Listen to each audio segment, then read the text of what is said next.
We're just starting another Wikimetal Happy Hour with a fantastic guest. I love the shirt. Devo. Robin Zander, a legendary singer, songwriter, band leader, everything from Cheap Trick. I loved your band, man, for so long. How are you? Thank you. I'm doing well. Yeah, it's great to be in touch. Where are you in the world? Where do you live? I moved to Florida about 28 years ago from Chicago, and it's warm. Yeah, I suppose so. Better weather, right? Yeah. You look great, man. You look great. I have to say something to you.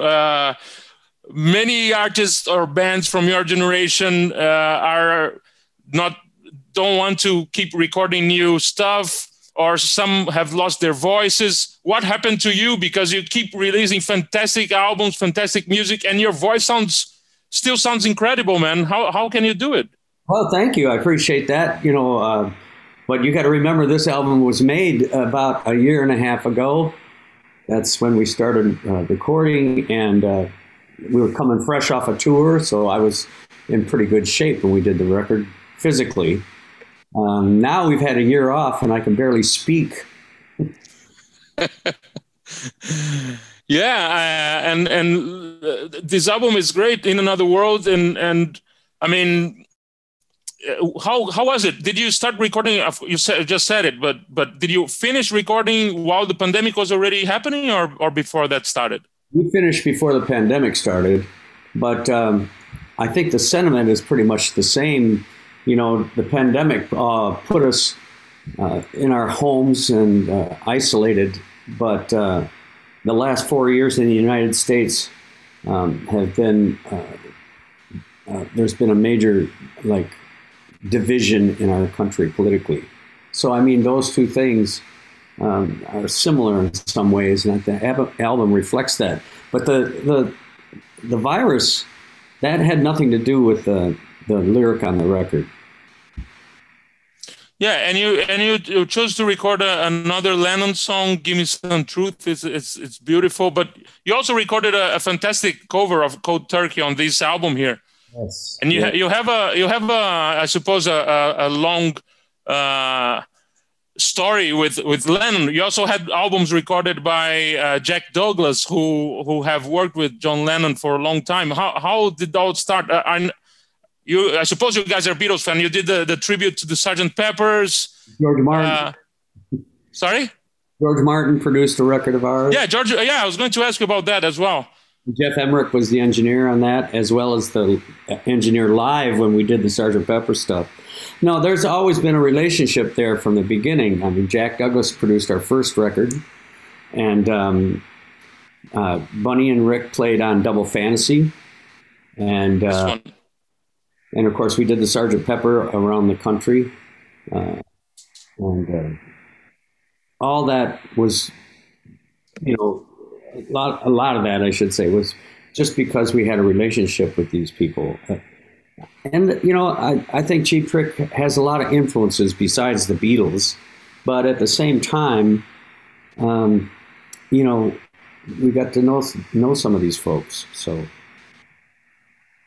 Yeah, and are you still, I know, of course, you've been around for a long time, but are you still a music fan? Are you still curious about hearing those stories of these iconic artists and how things were made and how the albums were recorded, or is this something ordinary for you?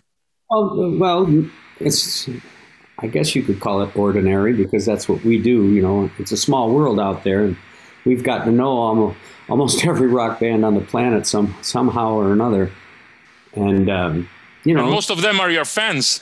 Well, that's kind, but it's always interesting to know how they go about doing things, and you can learn from it. Cheap Trick has a kind of unique story, because it took the band a little while to really break in the market. I don't know if the bands have that opportunity nowadays, because things have to move that much faster, and the record companies need to make money immediately when they sign a band. But you guys, this was a game changer for the band, right? Yes, it was. We made 3 records before that album. We actually made 4. including Dream Police, but we postponed the release of Dream Police because the Budokan record did so well. We went there to Japan because that's the only place in the world we were really selling any records, and they, from the very beginning, from the get-go. So we went there to give a live performance, and when we recorded that, we used our last dollars to make that record, and we just we weren't really proud of the record itself because we thought the sound quality was not quite up to par. And we didn't like the cover photos. And we didn't like the fact they were using the two on the front and the two on the back again. And there were just things that we just thought, it's not quite good enough. But then our manager turned to us and said, look, it's for the Japanese audience. They deserve something special from you guys. And the rest of the world is probably never going to hear or see this. Well, it went to Europe as yellow vinyl, and then it went to Canada and was double platinum there before they even released the record. But then the rest is all history. That's our biggest record to date. Fantastic. And the idea of having the two of you on the cover, that happened in other albums as well. Was that as well? Was that an idea of the record company to keep the good looking guys on the cover? Is that it? Hey, maybe the good looking guys are on the back and the guys are on the front. I don't know. No, that was their idea, and they did it for In Color and Heaven Tonight, and it just seemed like it was too much, it's getting old. Yeah, and you guys, this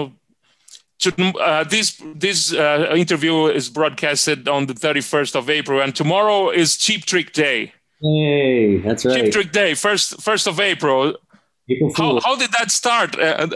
Not April's Fool anymore. It's Cheap Trick Day. It's much cooler, man.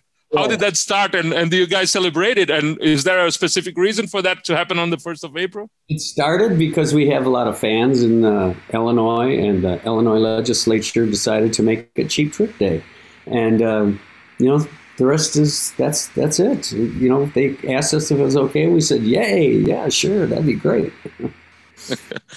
And so many things happened that were like always bringing Cheap Trick back to everyone's attention. I mean, as I said, like all these bands, they're always mentioning you guys as huge influences. You had like, Billy Corgan to Kurt Cobain, and Dave Grohl is a huge fan. And you guys had like, the Rock and Roll Hall of Fame induction also was, I suppose, was an important moment in your career, right? Yes, it was a big deal. But you got to remember, as a band, you kind of think about award shows and things like that as a secondary thing. The most important thing is the fans and making music and touring. And so, you after 25 years of being eligible, you sort of think, oh boy, we could be in the Hall of Fame, and then 5 years goes by after that, and then you're not in. 10 years goes by and you're still not in. And well, screw it, they don't know what they're talking about anyway. 15 years goes by and it just keeps going. And then all of a sudden you get the phone call and all is forgiven. And also the fact that that 70s show used the song on In the Street on their very popular TV series. I suppose that also brought the band, showed the band to a new audience. Did that work that way? It did, and we also got to do a video with the cast, which was pretty cool. Yeah, that was pretty cool. Talking about the production of In Another World, that was produced by Julian Raymond. That is an important partner of the band, right? Yes, he has over the years. Well, we've known Julian since the early '80s, and him and Tom were in a band called Another Language back in the '80s, and we got to know him and wrote songs with him and stuff before he became a producer.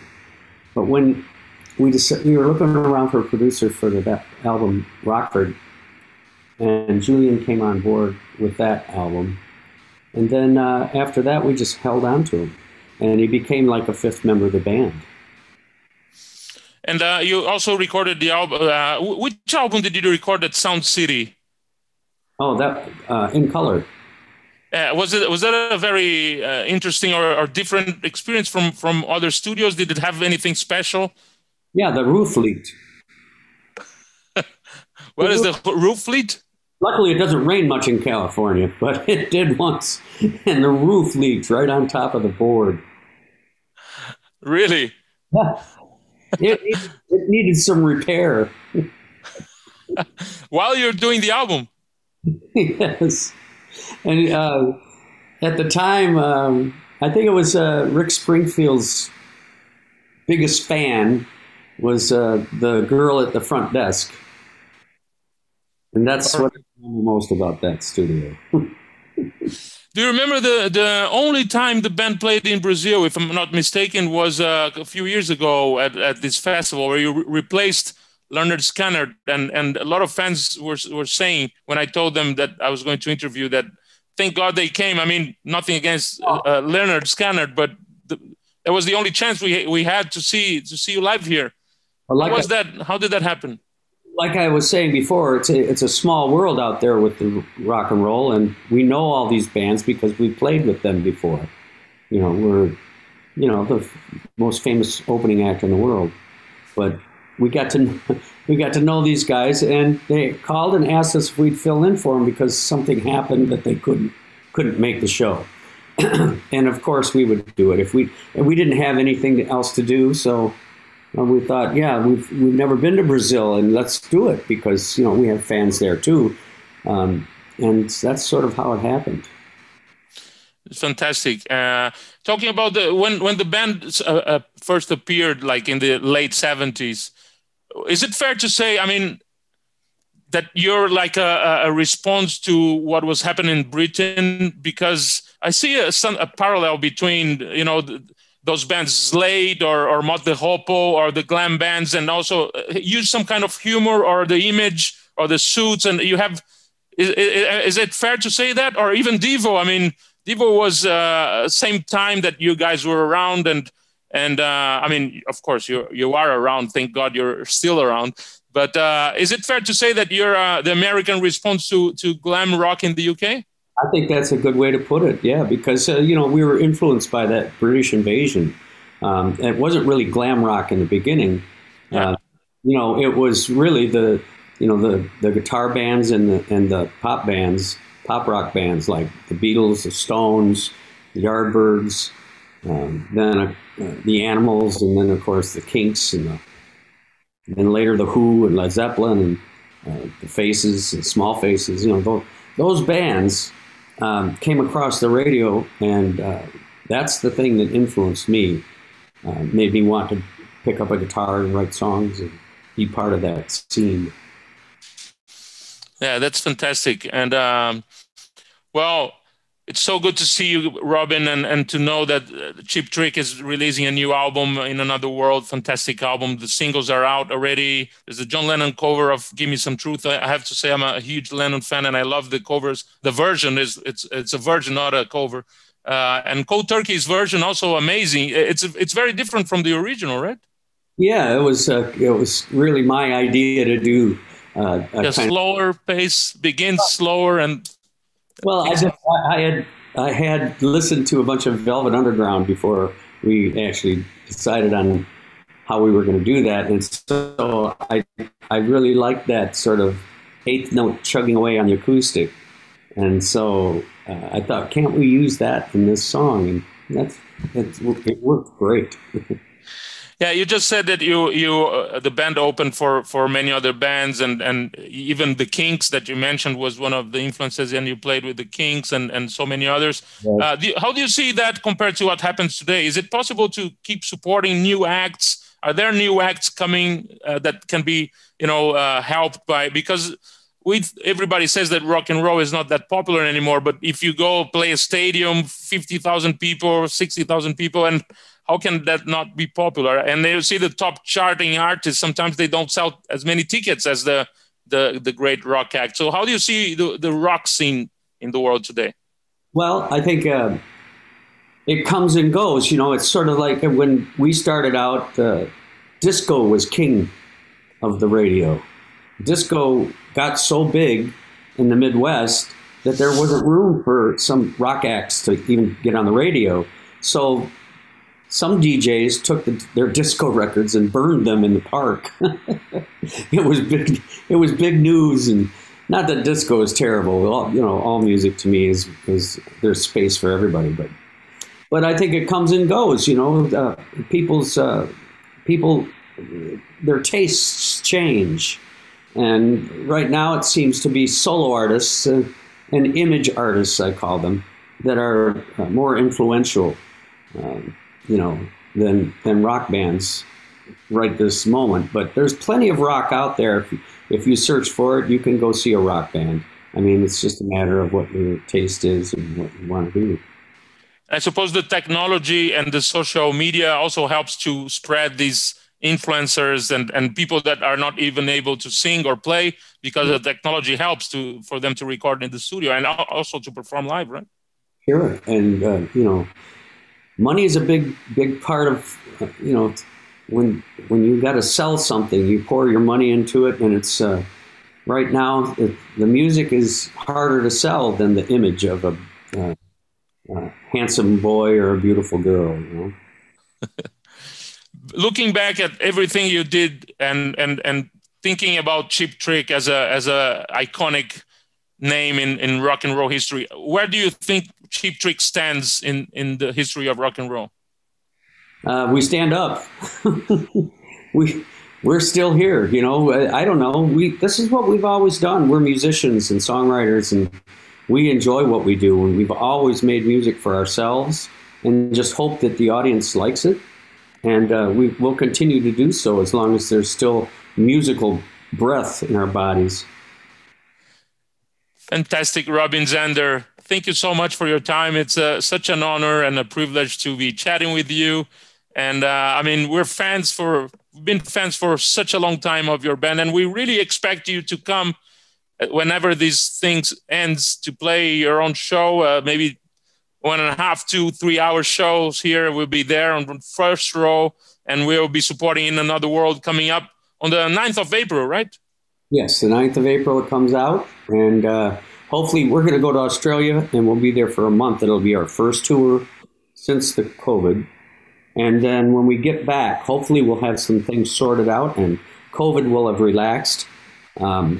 Hopefully in Brazil and other areas that are hit hard with COVID, we're going to try to send medicines and stuff around the world so that Cheap Trick can go tour, of course. Your music is our medicine, man. That's what we live for. And I'm glad you're going to Australia. That's the safest place to go these days. And stay safe. We really want to see you live again here and In Another World. Fantastic album. Happy Cheap Trick Day tomorrow, man. Enjoy. We're having one for you. Okay, thank you so much. You've been very kind. My pleasure, man. Cheap Trick on Wikimetal Happy Hour. Robin Zander, the iconic, legendary singer of Cheap Trick. So happy to be chatting with you, man. Thank you so much. Bye.